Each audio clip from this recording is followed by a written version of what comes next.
We now continue with Sean's exclusive interview with Senator John McCain and Governor Sarah Palin. Senator, your life story is you spent 5.5 years in the Hanoi Hilton.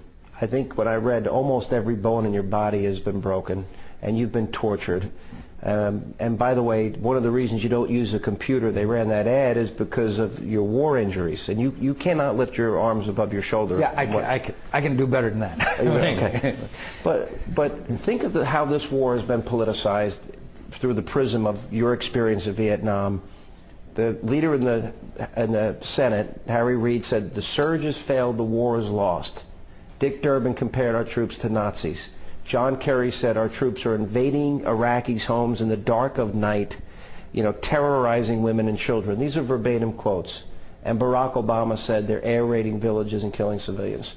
So my question is, what is that's poisonous rhetoric, but it goes on. What does it mean? How do you stop that if you're elected president and vice president?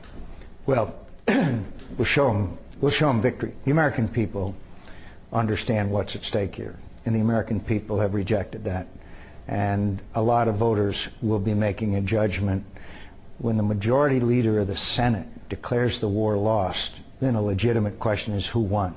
Al-Qaeda? Who won?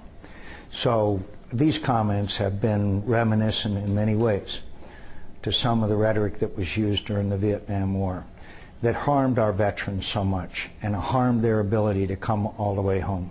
Words matter. Words matter. And when Senator Harry Reid declares that the war is lost, while young Americans are over there putting their lives on the line, that's not right. All right, last question. Tell us a little bit more about your relationship as it has grown. And I want the inside story about how you decided to ask Governor Palin and how that conversation. I got you together, so I want both versions before we let you go. I really was looking for someone who could shake things up in Washington and reform. And very frankly, there are some good, very wonderful people out there that we had to consider. But I saw this as a real breath of fresh air that would sweep across America. Give people inspiration, which Sarah Palin has, which it would excite our base, but most of all that Americans could look forward to reform the way we do business in Washington and restore trust and confidence. It's not an accident that Sarah Palin is the most popular governor in America. It's not an accident that she has given the people of Alaska money back, that she has cut spending, and that she's done the things that we need to translate to our nation's capital. And Governor, your side of the story, when did you really begin to realize that Senator McCain was seriously thinking about selecting you as VP? And we know you said you wouldn't blink, but as that process was, when did you think this may happen?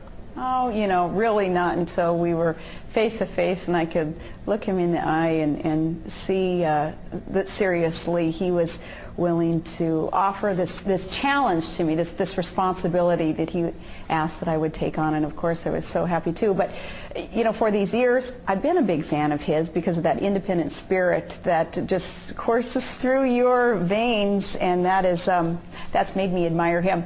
And I knew it was confirmation, it was right on, that I was to support him when early on in the presidential race he had you'd said something in the newspaper that was controversial, imagine that, about what was going on in the administration. It was independent is what the tone of his comment. And I had been asked about it up in Alaska by the local press, and I said, oh no, he's spot on, we don't need to keep going down that track, something that the administration was going on. And then I got a call from a Republican member of Congress, and he said, yeah, I understand that you're thinking about supporting McCain.